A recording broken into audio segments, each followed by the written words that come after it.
Hi guys, today we're going to go over B2B pricing, where to set this pricing inside Seller Central, and also how it is visible to those business customers. So the first thing we're going to look at here is our screen on Amazon. We are logged in as a business, and one thing to notate here is that the exact same assortment and selection of products exists on both B2B as the customer-facing Amazon.com.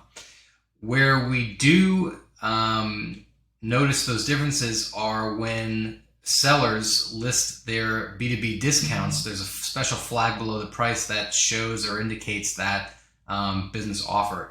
So as we're scrolling through, here's a good example. We see save 25% if we purchase 8 or more. So clicking into the product detail page, we will see this discount indicated here. So this is the traditional price that a business would pay for 1 unit, or a consumer would pay for 1 unit. However, if you were logged in as a business, you could start to save 25% if you bought 8, and your price would go down to $9.49.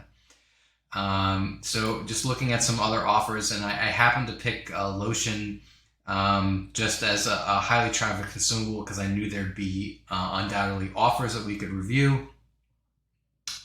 Here's another one, 33% in 2 units.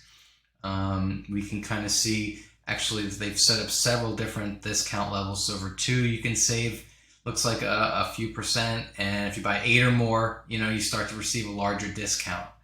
So this is how the B2B pricing will be visible for businesses on Amazon. Again, the customer will not be able to see this because they will not be logged in as a business, but the item physically is visible to both business customers and regular consumers, which is why you'll see in your order sometimes it'll show business customer, but they only bought 1 and they paid the standard price for 1. So if we are inside Seller Central and this is our private label account, there's a couple areas where we can kind of manage the business pricing.